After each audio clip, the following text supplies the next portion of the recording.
Have you ever wanted to get into One Piece, but keep on telling yourself, that's too long of a series, that's 900 episodes, I don't have time for that? Well, we're gonna complete that sucker in less than a year.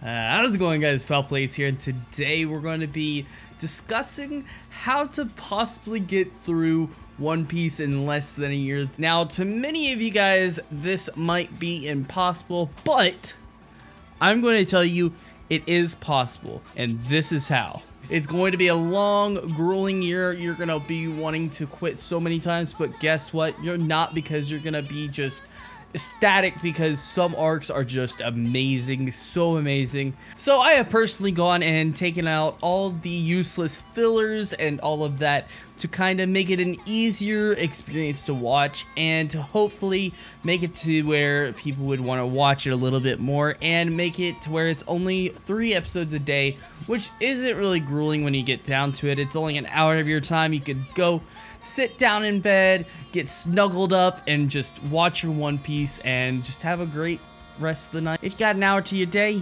you better spend it watching some good shit, okay? Because One Piece is some good shit, okay?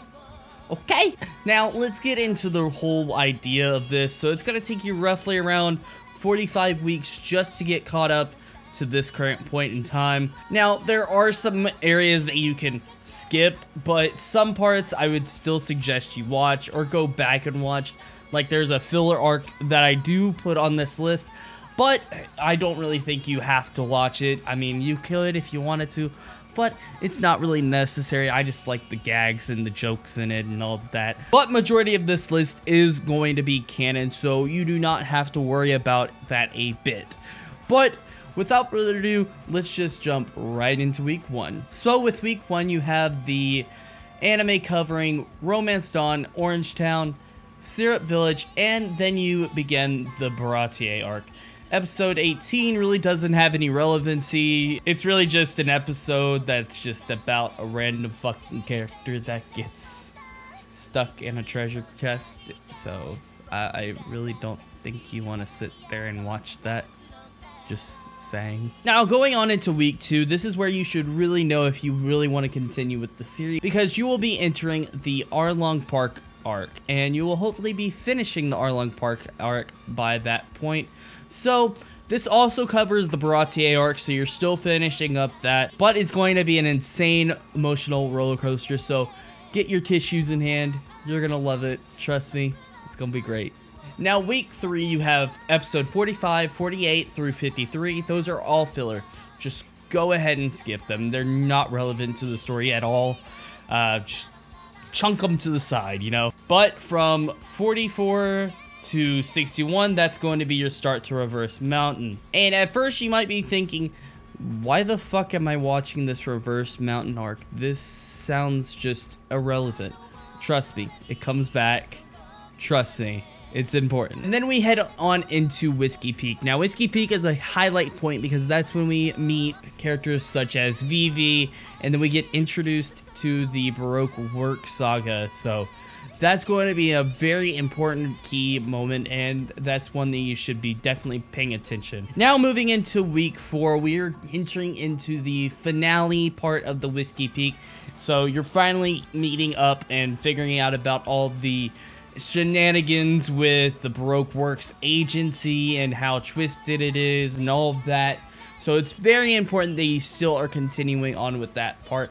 But you can skip 68 and 69. Giggity. And those are just Kobe side missions. If your favorite character is Kobe, go right for it. Go watch it. It's a decent filler. I'm not gonna lie. I personally wasn't a big fan because I didn't like Kobe, but if you like Kobe, go for it. But this also covers the Little Garden arc, and it covers a little bit of the Drum Island arc, which is Chopper's arc. So you're gonna be able to meet Chopper. Little Garden is very important. Don't skip over it because it explains the next arc and how we got there and all that. So don't be skipping around these arcs. Very important that you don't skip any arcs, by the way. Very seldom do you skip an arc. But moving on, we got week number 5.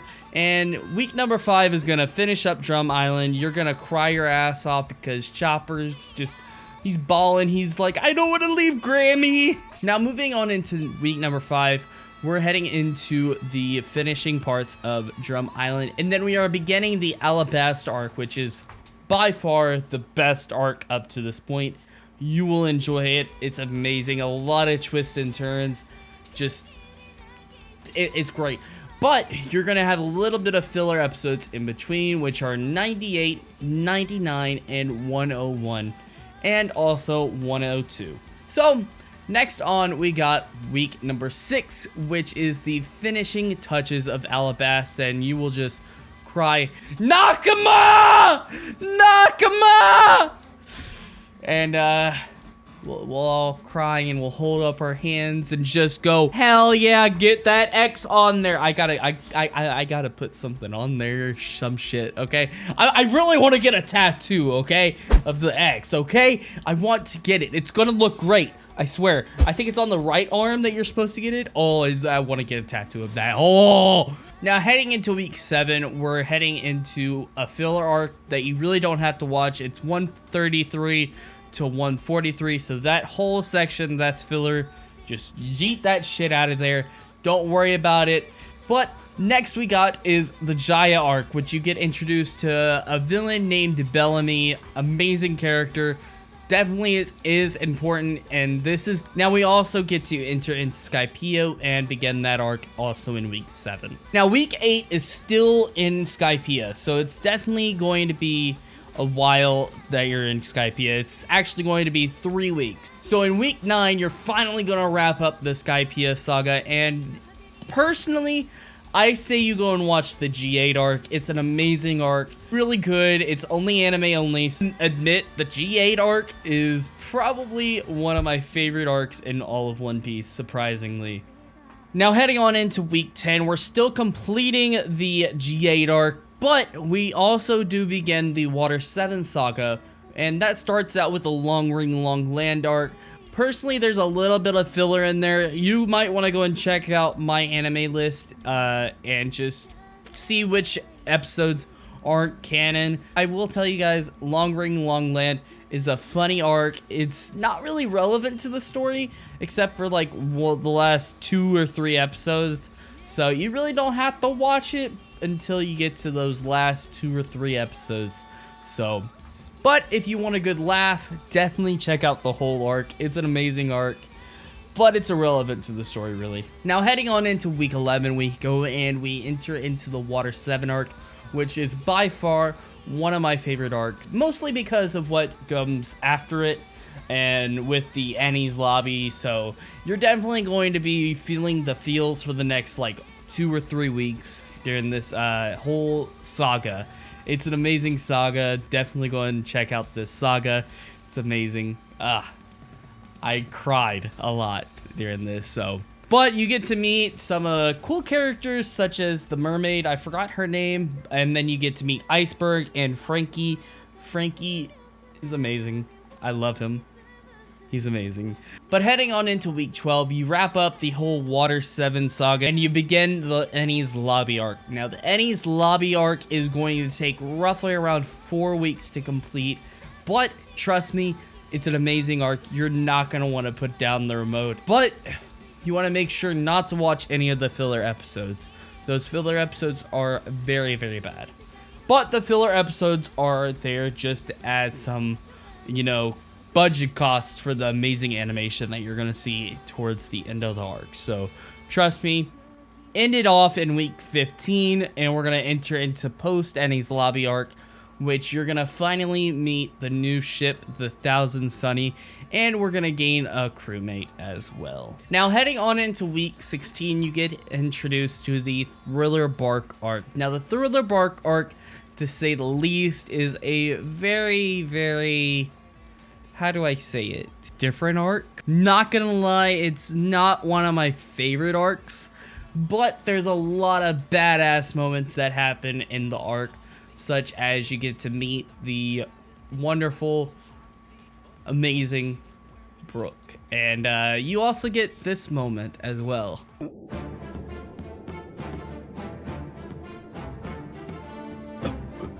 なんだこの血の量は！おい、おめえ生きてんのか。あいつはどこだ。ここで何があった。何もなかった。 Now this arc will last from week 16 to 18. That's when you will finally wrap it up, and then you will begin the Sabaody Archipelago arc. And that arc is amazing. You get to meet a bunch of characters such as Law, Kid, and then you get to meet Cammy and all of them. It's amazing. You get to see Luffy do amazing shit, just amazing. Now heading on into week 19, you get to see the ending of the Sabaody Archipelago arc, and believe me, you're probably gonna cry. I did, because I'm a little wuss. But then you get to enter into Amazon Lily and meet the amazing Boa Hancock. I love that chick. She's amazing. Now heading on into week 20, you will head into the Impel Down arc, which is arguably one of my favorite arcs. I could go and rewatch that arc thousands of times. Just an amazing arc altogether. You get to see old characters return. It's pretty much Smash Bros. Everyone is here that Luffy has previously fought. I think there's like maybe 2 previous villains that aren't there, but trust me, it's an amazing arc. You're not gonna want to miss it. Now heading on into week 21, you're gonna finally end the Impel Down arc, and then you're gonna begin the war that will end all wars. JK, it's MarineFord, and you're gonna cry like a little bitch, and I'm not joking with you. Now heading on into week 22, you're still gonna be in MarineFord. I believe at that point you're gonna be rescuing Ace, and hopefully you'll be crying your balls out, you know, if you have balls. But nonetheless, it's going to be still a roller coaster ride for you at that point.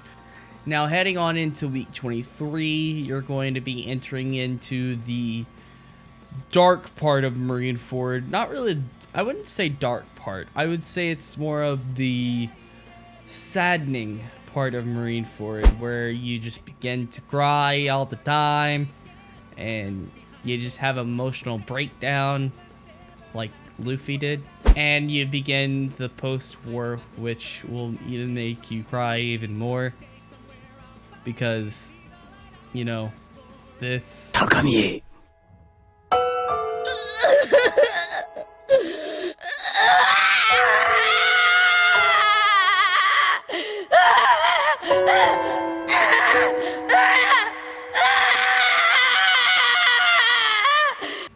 But you also get badass moments like this.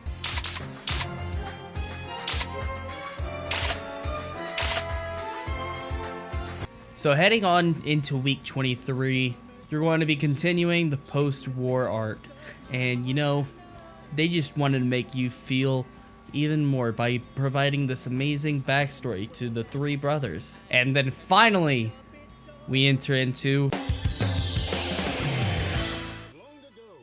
Yes, you have entered finally into the time skip, and we begin with the return to Sabaody. Now at week 24, you're able to see the crew back in again with their new designs and just their new power-ups, and just get to see them back again as a group working together, and you get to just cry because you're so ecstatic that they're back together, and you get to see them goof off once again. You get lines from Zoro basically getting there first, which is ironic.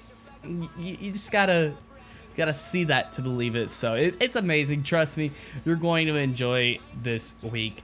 Heading on into week 25, you get to continue that and you get to wrap that up, and then you get to enter into the Fishman Island arc, which has been hyped up for about, I would say, 6 weeks at this point. So you're finally going to be able to hit that arc and hopefully enjoy the hell out of it. Now that arc lasts up until week 27, and then you hit the plateau for it.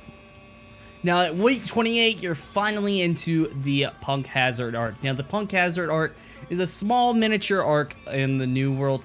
It's an amazing arc. You get to see an island that's pretty much hot and then cold on one half. It's like Todoroki. It's hot and ice. And I need the Rustage song.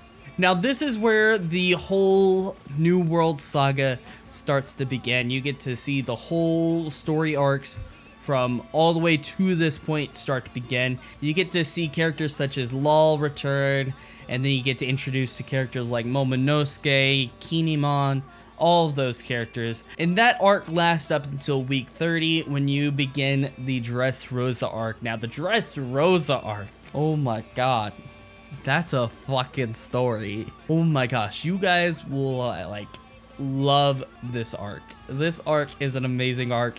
It lasts from week 30 all the way up to week 35. That's gonna be 5 weeks of just crazy non-stop, just bombshell after bombshell after bombshell. It's an insane arc. Definitely a bunch of memes spawn from it, like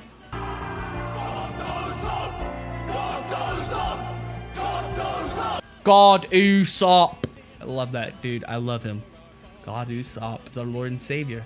Now that arc is finally completed in week 35. Now that is when you head into the Zou arc. And the Zou arc is fantastic, amazing arc. Now compared to DressRosa, it's a very, very small arc. I wouldn't recommend, you know, watching it all at once if you're in a tight-knit schedule. But it's a great arc nonetheless. Definitely would advise you go in and watch that. It kind of starts some Fordham alliance between the pirates and all of them. So definitely a great arc. And you get moments that are just hilarious. You get Sanji moments and just Sanji being a badass, taking up the crew and all of that. So definitely good arc. Now finally at week 37 we get into the Reverie arc, and we also begin the WholeCake Island arc. Now with Reverie is happening at the same time as WholeCake, so pretty much Reverie is still ongoing, but we consider it coming before the WholeCake Island arc because of the events happening right before DressRosa ended. So technically, by the time that they are aired and all that, it's at the same time as WholeCake. So WholeCake is amazing because you get to meet characters such as Big Mom, and then you get to meet Katakuri, amazing characters, and then you get a little bit of Sanji backstory, which, who doesn't love Sanji backstory, let's be honest. Fuck, I loved his backstory. I cried a bunch. Like, I think that was like the I had a mental breakdown because of Sanji's backstory. WholeCake lasts for about 6 weeks, and then you finally get to continue on into Reverie, and hopefully at this point you're pretty much hyped up because you're finally at week 33. You're finally in the Wano arc, and not gonna lie, it's been a long ride, but you begin Wano and you get to notice the art style shift, and my god, this arc is amazing. You get to see characters such as Tama, you get references to Ace, you get to see characters that are using like fucking god tier hockey and all of that, and then you get to learn about the shit with Rayleigh and just so much shit. But by week 46 or 47 you should be caught up and finally able to watch it weekly. Now, I'm gonna tell you guys, I watched it in about 3 months, not gonna lie, but it is possible if you just go by this guide. Trust me, 3 episodes a day will get you caught up by week 46 or 47, depending on if you watch that G8 arc. But without further ado, if you guys have not already, go ahead and smash the like button down below, and make sure to subscribe and click all notifications so you get notified for every single one of my videos. And without further ado, I'm gonna get the heck out of here. I'm FalPlays, and I'm out. Peace.